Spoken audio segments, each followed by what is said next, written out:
الرحیم الصلاۃ والسلام علیک یا رسول اللہ الصلاۃ والسلام علیک یا رسول اللہ الصلاۃ والسلام علیک یا نبی اللہ الصلاۃ والسلام علیک یا نبی اللہ الصلاۃ والسلام علیک یا حبیب اللہ الصلاۃ والسلام علیک یا حبیب اللہ وعلی آلک و اصحابک یا نور اللہ وعلی آلک واصحابک یا نور اللہ صلی اللہ تعالی علیہ وسلم۔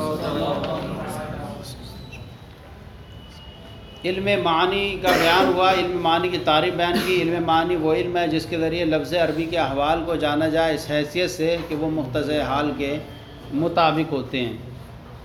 پھر یہاں پر لفظ عربی کو کیوں خاص کیا گیا؟ تو کہا گیا لفظ عربی کیوں محض ایک اصطلاح ہے اور یہ کسی باقی دوسرے فنون سے احتراز کرنا مقصود نہیں ہے۔ جس طرح علم بیان کے ذریعے عربی کے احوال جانے جاتے ہیں، ایسے علم بیان کے ذریعے دوسرے اور چیزوں کے بھی احوال جانے جاتے ہیں۔ صرف اس لیے یہاں پر خاص کیا گیا کیونکہ چونکہ اس فن میں جو بحث کی جاتی ہے وہ قرآن پاک کے موجز ہونے سے، قرآن پاک کے اسرار و حکمت پر مشتمل ہونے کے اعتبار سے، اور قرآن پاک چونکہ عربی ہے اس لیے جو ہے اور یہ فن کو اسی لیے وضع کیا گیا، تو اس اعتبار سے لفظ عربی کو خاص کر دیا، کسی دوسروں کو نکالنے کے لیے نہیں تھا۔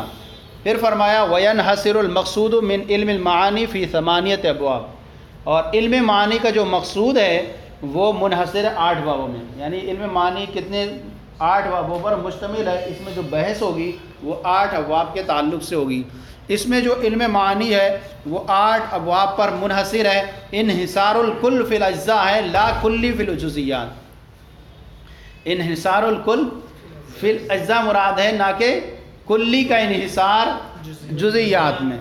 یہاں پر یہ سمجھیں علم معنی کا جو مقصود ہے وہ 8 ابواب میں منحصر ہے، مگر یہ انحصار ایسا ہے جیسے کہ کلی کا اس کے اجزاء میں ہوتا ہے، جیسے کہ کل کا اس کے اجزاء میں ہوتا ہے، جیسے کہ کل کا اس کے اجزاء میں ہوتا ہے، ایسا نہیں ہے جیسے کہ کلی کا اس کی جزیات میں ہوتا ہے۔ اس کو یوں سمجھیں، اور کلی اور کل کے درمیان فرق یہ ہے، کلی اور کل کے درمیان فرق یہ ہے کہ کل اپنے اجزاء پر محمول نہیں ہوتا۔ کلی اور کل میں فرق یہ ہے کہ کل اپنے اجزاء پر محمول نہیں ہوتا، چنانچہ ید زید نہیں کہا جا سکتا، ید زید ہے۔ کلی اور کل میں فرق یہ ہے کہ کل اپنے اجزاء پر محمول نہیں ہوتا، کل اپنے اجزاء پر ید کو موضوع بنا کر اور کلی یہ کل کو بنا دیں اور کہیں کل یعنی ید زید، ید زید ہے، یہ نہیں کہا سکتا۔ اور کلی اپنے اجزاء پر محمول ہوتی ہے، کلی اپنے اجزاء پر زید انسان، زید انسان ہے، کلی ہوئی ہے اپنے اجزاء زید پر محمول۔ تو کیا ہوا؟ لہذا اگر علم معنی کا ابواب یہ کہتے ہیں علم معنی کا ابواب ثمانیہ میں انحصار ایسا ہو جیسا کہ کلی کا اس کے جزیات میں ہوتا ہے، جیسا کہ کلی کا اس کی جزیات میں ہو تو اس لازم آگا کہ علم معنی ہر باب پر صادق ہے۔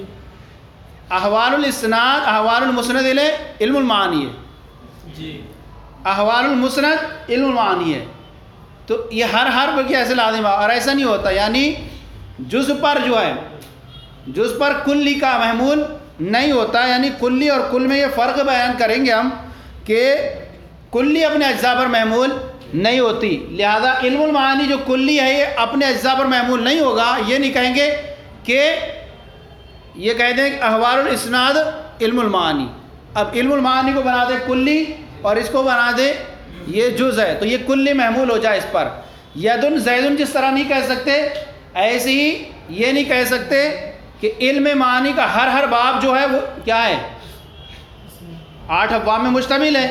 اب لہذا اگر ہم یہ کہیں گے کہ کلی اپنے اجزاء پر محمول ہوتی ہے تو ایسی صورت میں لازم آئے گا کہ علم معنی ہر باب پر صادق آئے، اور ہر باب کا علم معنی ہونا لازم آئے گا، حالانکہ یہ غلط ہے کیونکہ ہر باب علم معنی نہیں ہے بلکہ تمام ابواب کا مجموعہ علم معنی ہے۔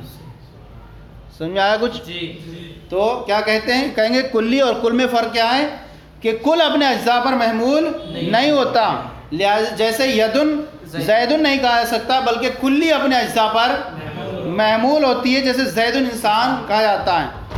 اگر ہم یہ مراد لیتے کیا کہ کل اپنے اجزاء پر محمول ہوتا ہے تو لازم یہ آئے گا کہ علم معنی ہر باب پر یہ کہا جائے کہ علم معنی کا یہ باب علم معنی ہے، حالانکہ ایسا نہیں، مجموعہ سارے باب کا مجموعہ وہ علم معنی ہے.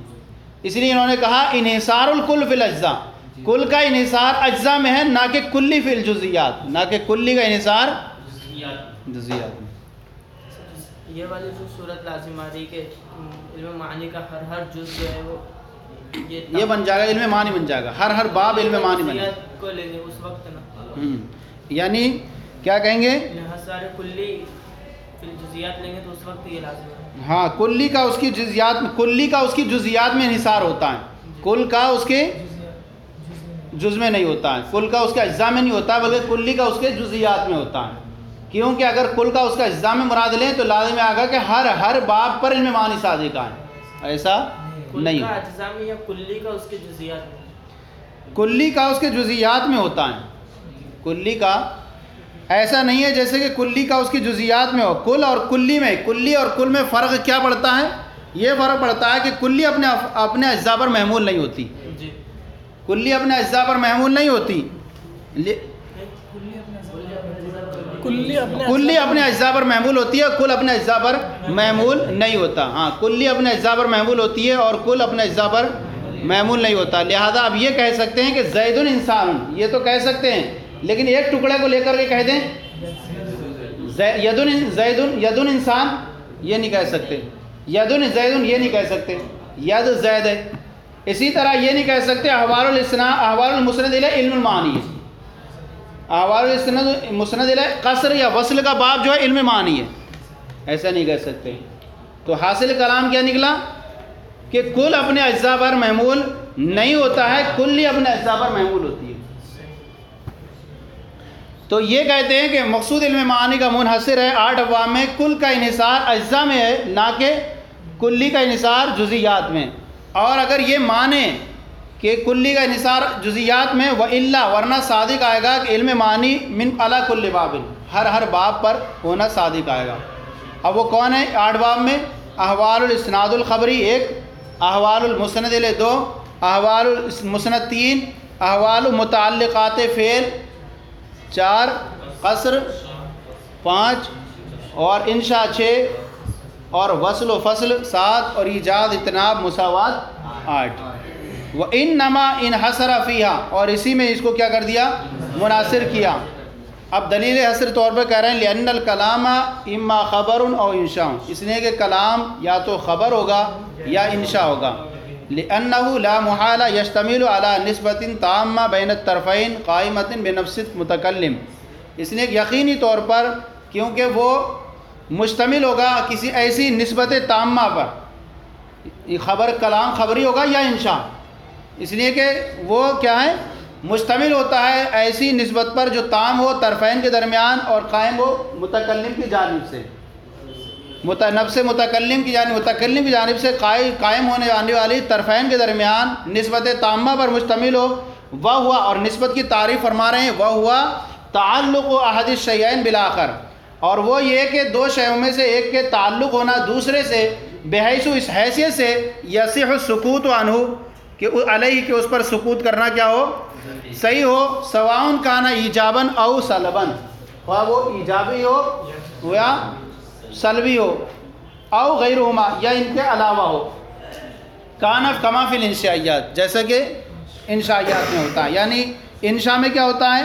نسبت کی تعریف کیا کی انہوں نے کہ مسند الیہ کا مسند کے ساتھ ایسا تعلق ہو کہ اس پر متکلم کا سکوت صحیح ہو اور مخاطب کو بات سمجھنے میں بھی مزید کسی چیز کی ضرورت نہ ہو. یہ نسبت تامہ ہے. اب تعلق خواہ ایجابی ہو خواہ سلبی ہو، ایجابی ہو جیسے زید قائم، یا سلبی ہو جیسے زید لیس بے، اور سلبی ہو خواہ جیسے زید لیس بے قائم. کیا ہو حرف سلب نفی کر دی گئی. اور نہ ایجابی ہو نہ سلبی ہو جیسے انشاء میں ہوتا ہے، یا ان دونوں کے علاوہ ہو کما فی الانشاء، جیسے انشاء میں ہوتا ہے. نہ تو وہاں سلبی ہوتا ہے نہ وہ ایجابی ہوتا ہے. بھائی خبر جو مثبت یا منفی ہونا ہی کس میں ہوگا؟ جس کے کہنے والے کو جھوٹا یا سچا کہا جا سکے خبریہ میں ہوگا، انشاء میں تو ہوتا ہی نہیں ہے. تو انہوں نے یہی کہا کہ نسبت کس چیز کا نام ہے؟ کہ دو شے میں سے ایک کا تعلق دوسرے سے حیثیت سے کہ اس پر سکوت کرنا صحیح ہو، خواہ وہ تعلق ایجابی ہو خواہ وہ سلبی ہو. جیسا کہ زید قائم میں ایجابی ہو گیا اور زید لیس بقائم میں سلبی ہو گیا، یا ان دونوں کے علاوہ میں ہو جیسے انشائیات میں ہو، یا ان دونوں کے علاوہ جیسے انشاء میں ہوتا ہے. اب کہہ رہے ہیں یہاں پر وَتَفْسِيرُهُمَا بِإِيقَاعِ الْمَحْكُومِ بِهِ عَلَى الْمَحْكُومِ عَلَيْهِ أَوْ سَلْبُهُ عَنْهُ خَطَأٌ فِي هَذَا الْمَقَامِ. کہہ رہے ہیں یہاں پر کہ شارح کہتے ہیں کہ بعض لوگوں نے اس کی تفسیر کس کی؟ انشاء کی.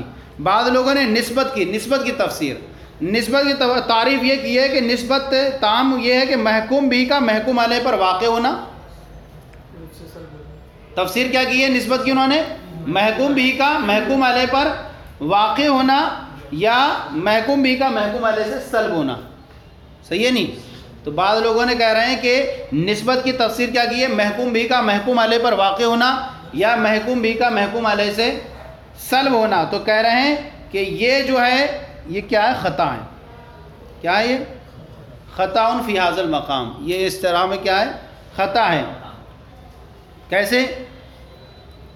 کیونکہ تعریف اس نسبت کو شامل نہیں ہے. کیونکہ تعریف کیا ہے؟ تعریف اس نسبت کو شامل نہیں ہے جو نسبت کلام انشائی میں ہوتی ہے. اس لیے کہ انشاء میں نسبت میں ایقاع اور عدم ایقاع ہوتا ہی نہیں ہے. کیا ہوتا ہے؟ نسبت کا ایقاع عدم ایقاع ہوتا ہی نہیں. بھائی وہاں تو کیا کہا؟ جھوٹے کہنا سچا کہا ہی نہیں جا سکتا کہنے والے کو. نسبت کا وقوع اور عدم وقوع انشاء میں تھوڑی ہوتا، جملہ خبریہ میں ہوتا ہے. تو کہہ رہے ہیں کہ انہوں نے نسبت کی تفسیر محکوم علیہ محکوم بھی اور کا واقع ہونا محکوم علیہ پر یا محکوم بھی کا کہہ رہے ہیں یہ یہاں جو چیز ہے محکوم بھی یہ انشاء کے کلام کی تقسیم کے موقع پر یہ تعریف غلط ہو جاتی ہے. جب انشاء کے کلام کی تقسیم کے موقع پر یہ تعریف غلط ہو جاتی ہے. ہاں خبریہ میں تو صحیح ہو سکتی ہے لیکن انشاء کی جب کریں گے تو وہاں کیونکہ یہ تعریف اس نسبت کو شامل نہیں ہے جو نسبت کلام انشائی میں واقع ہوتی ہے. کیونکہ انشاء کی نسبت میں ایقاع اور عدم ایقاع نہیں ہوتا. جب تعریف انشاء کی نسبت کو شامل نہیں ہوگی تو اس تعریف کی بنا پر ہر کلام کو خبر اور انشاء کی طرف تقسیم کرنا بھی درست نہیں ہوگا. نسبت یہ مان لیجئے نسبت کہاں چل سکتی ہے؟ جملہ خبریہ میں تو چل سکتی ہے لیکن جملہ انشائیہ میں نہیں ہو سکتی. تو کہہ رہے ہیں وہ تفسیر ہوا اے تفسیر النسبت التامہ. نسبت تامہ کی جو تفسیر یعنی وہ جس پر کلام مشتمل ہوتا ہے وہ تقسیم ہوتی ہے خبر اور انشاء کی طرف.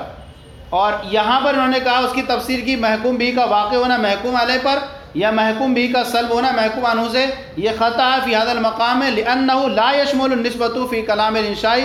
کیونکہ یہ جو نسبت ہے یہ کلام انشائی میں مشتمل نہیں ہوتی. فلا یصح التقسیم.